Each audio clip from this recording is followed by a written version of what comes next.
Doctor صاحب universities کے اندر یا پھر کیفے کے اندر اب میں تو بہت ہی جگہوں پہ دیکھتا ہوں کہ لڑکیاں جو ہیں وہ اسموکنگ کی جانب بڑھی. اسموکر گرل کا ریپروڈکٹیو سسٹم جو ہے وہ کتنا متاثر ہوتا ہے؟ یہ تو $100 ملین کا کوسچن کیا آپ نے, اتنا اچھا سوال کیا ہے. ایک ہوتی ہے ایکٹیو اسموکنگ, ایک ہوتی ہے پیسو اسموکنگ. اگر اس گروپ میں بھی آپ بیٹھے ہوئے ہیں نا جہاں لوگ اسموک کر رہے ہیں, تو آپ تو پیسولی اسموک کر رہے ہیں, ٹھیک ہے. جن کے ہسبینڈ اسموک کرتے ہیں اور چین اسموکر ہیں, ان کے ابارشن ہی ہوتے چلے جاتے ہیں, اس لیے کہ اس کے اندر ویسلز جو ہیں وہ ان کے لیومن شرنک ہو جاتا ہے. انٹرا یوٹرائن گروتھ ریٹارڈیشن, بچے چھوٹے سائز کے ہونے شروع ہو جاتے ہیں, ان کی گروتھ ہی نہیں ہو پاتی, اور دے لیڈ ٹو ملٹیپل ابارشنز شروع کے مہینے میں بھی, مڈل ٹرائمیسٹر میں, سیکنڈ ٹرائمیسٹر میں ابارشنز ہو سکتی ہیں. انٹرا یوٹرائن گروتھ ریٹارڈیشن ایک بہت بڑا اس کا ایک کانسیکوینس ہے کہ اگر وہ اسموک کر رہی ہیں. اس کے علاوہ اسموکرز جو ہیں ان میں تو ہر طرح کے کینسر ہو جانے ہیں. تو یہ تو ایک بہت بڑا المیہ ہے کہ وہ سوچ ہی نہیں رہی کہ وہ کیا کر رہی ہیں اپنے ساتھ. تو ڈاکٹر صاحبہ اس کے لیے اگر وہ اسموکر ہو گئی ہیں تو ان کو اپنی جو کہ ازدواجی زندگی کے اندر مسائل کا سامنا کرنا پڑ رہا ہے, تو کوئی ٹپس بتا دیں کہ جس سے وہ اس سے چھٹکارا حاصل پا لیں, اگر وہ اس کا ایڈکٹ ہو گئی ہیں. کوئی اگر آپ اپنا انالیسس دینا چاہیں, کیونکہ آپ اس کے اوپر اسپیشلسٹ مطلب جو ہے نہیں ہے, اسپیشلسٹ نہیں ہے, کوئی بتانا چاہے کہ وہ کیسے نکل سکتی ہیں. بیٹے بھرپور ایکسرسائز کریں, اس کے لیے کوئی یہ اسموکرز سے جان چھڑانے کے لیے لوگ وہ چوئنگ گم جس میں نکوٹین ہوتی ہے وہ استعمال کرتے ہیں. لیکن ایک ول جو ہے نا, ول پاور, اور وہ آتی ہے ایکسرسائز سے, ورک آؤٹ کرنے سے, اپنی ڈائٹ کو امپروو کرنے سے, اور ڈپریشن سے. دیکھیں ہمارے دین میں تو ڈپریشن ہے ہی نہیں, کیونکہ ہر چیز تو لکھی ہوئی ہے. کہاں پیدا ہونا ہے, کس کی بیٹی بننا ہے, کیا ہونا ہے, بچے کتنے ہونے ہیں, ان کے آگے سے بچے کتنے ہونے ہیں, کب ہونے ہیں.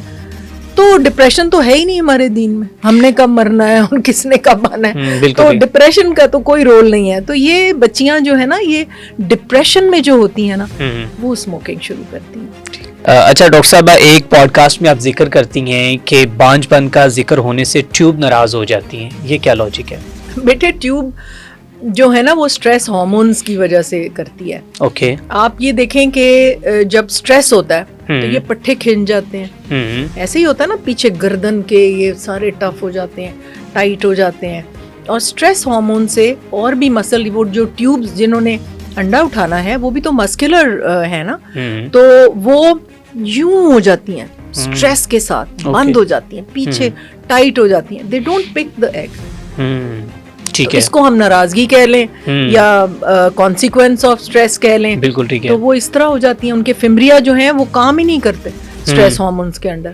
کورٹیسول ایک ہارمون ہے سٹریس کا. اس کے بعد لڑکیاں پرفیوم استعمال کرنا چھوڑ دیں, یہ کیسے ہو سکتا ہے اور اس کے نقصان کیا ہے؟ یہ ہونا چاہیے, کیونکہ پیرابینز اور تھیلیٹس ان کے اندر ہیں جو ساری ڈیزیزز کر رہے ہیں. فائبرائڈز, اینڈومیٹروسس, ایڈینومائیوسس, ایڈینومائیوماز, یہ سب کی سب ڈیزیزز جو پالیسسٹک اوویرین ڈیزیز, یہ سب کی سب پرفیوم سے ہو رہی ہیں. صرف لڑکیوں کے لیے؟ دونوں کے لیے. لڑکوں کے لیے بھی بہت خطرناک. مطلب کہ پرفیوم استعمال کرنا ہی خطرناک ہے ہمارے لیے؟ خطرناک ہے.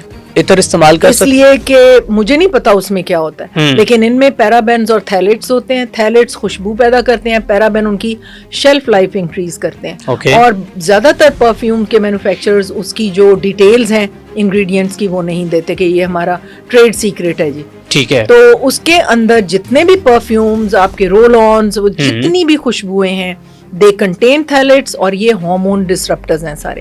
سارے ہارمون کو ڈسرپٹ کر کے رکھ دیتے ہیں. مطلب اس کے علاوہ کاسمیٹکس ہیں, لوشنز ہیں. اب آپ غور کریں, اور یہ زینو ایسٹروجنز میں چینج ہوتے ہیں. آپ غور کریں کہ جتنا زیادہ پرفیوم, میک اپ چیزیں, آج کل لڑکے بھی جاتے ہیں نا پارلرز میں, اور یہ بھی بنا رہے ہیں اور یہ بھی کر رہے ہیں, اور جتنے لڑکے اس طرح کے ہیں وہ لڑکیوں کی طرح بولنا شروع ہو جاتے ہیں, لڑکیوں کی طرح چلنا شروع ہو جاتے ہیں. یہ ڈریس ڈیزائنرز, یہ میک اپ آرٹسٹ, یہ آپ نے دیکھا ہے کبھی, یہ سارا دن وہ پرفیومز میں رہتے ہیں. ہاں بالکل ایسے ہی. they start walking and talking like girls, اس لیے کہ وہ سارا کا سارا اندر جا رہا ہے اور وہاں جا کے وہ زینو ایسٹروجنس میں بدل رہا ہے, فیمیل ہارمونز میں بدل رہا ہے, ان کی باڈی نہائی ہوئی ہے فیمیل ہارمون میں. تو مطلب اس لیے یہ اس وجہ سے یہ نہیں کرنا چاہیے استعمال. ہاں, اور جو فیمیلز ہیں ان کے اندر یہ تھیلیٹس, پیرابینس جو ہیں, یہ سب کے سب یہ ڈیزیزز پیدا کر رہے ہیں. اچھا, جو لڑکیاں جو ہے میک اپ استعمال کرنے کے بعد رات کو ویسے ہی سو جاتی ہیں, ان کے لیے کیا نقصان دہ چیزیں؟ بہت ہی نقصان ہے بیٹے, یہ سارے کے سارے ان کا تہس نہس کر دیتی ہیں. اور میک اپ ضرور استعمال کریں شادیوں میں, کسی پارٹی میں, لیکن یہ جو ڈیلی کا ہم استعمال کرتے تھے, کبھی عید آنی, کسی کی شادی ہوئی تو ماں نے اجازت دینی کہ آج تم تھوڑا سا پاؤڈر اور لپسٹک لگا لو, ٹھیک ہے. اور ان زمانے میں ویکس سے بنتی تھی لپسٹک, تو پلاسٹک اور پیٹرولیم اور اس سے بن رہی ہے, ٹھیک ہے. ویکس سے کون بنا رہا ہے, وہ تو اتنی مشکل ہے ویکس سے بنانا. تو یہ ساری چیزیں تو بڑی نکلی آ گئی ہیں. پھر چوئنگ گم جو ہم چباتے ہیں وہ گم ہونی چاہیے, اٹس ناٹ گم, اس میں کسی حد تک پلاسٹک کا بھی اندر ہے. پاکستانی چوئنگ گم جو ہے وہ تو سارا پلاسٹک ہے, وہ تو مائکرو پلاسٹکس آپ کھا رہے ہیں اندر. ہر کسی نے منہ میں چوئنگ گم ڈالی ہوتی ہے. مطلب یہ بھی بڑی نقصان دہ آپ کے لیے؟ بالکل نقصان دہ. اچھا, لڑکیاں جو ہے یونیورسٹیز میں بہت میک اپ کر کے جاتی ہیں, سج سور کے جاتی ہیں, تو ان کے لیے کیا پیغام دے گی میک اپ کے حوالے سے؟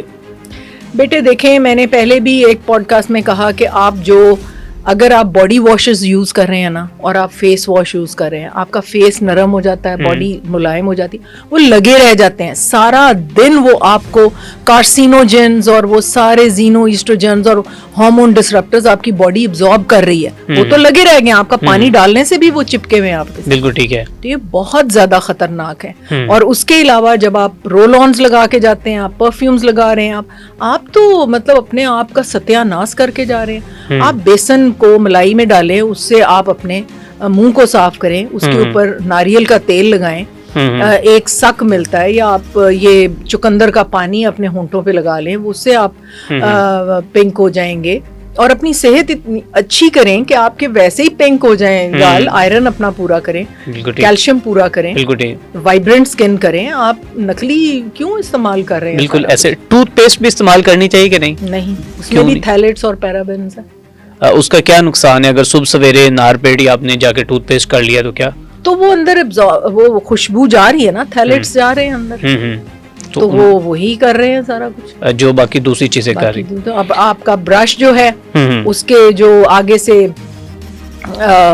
وہ ہیں وہ پلاسٹک کے ہیں نا, وہ سارے بنا ہوا, تو وہ کوئی ایک ٹوٹ کے اندر چلا جائے, یا پلاسٹک کے مائکرو پلاسٹکس تو جا ہی رہے ہیں اندر. بالکل ایسے ہی ہے. تو پھر آپ وہ بھی پلاسٹک ہے. مسواک کرنا چاہیے, سنت جو ہے وہ سنت کو اپنانا چاہیے. لیکن لوگ کہتے ہیں جی مسواک ملتا نہیں. ٹی بیگز بھی پلاسٹک, آپ مائکرو پلاسٹک پی رہے ہیں. ٹھیک ہے, وہ بھی نقصان دہ. ہم گھرے ہوئے ہیں ہر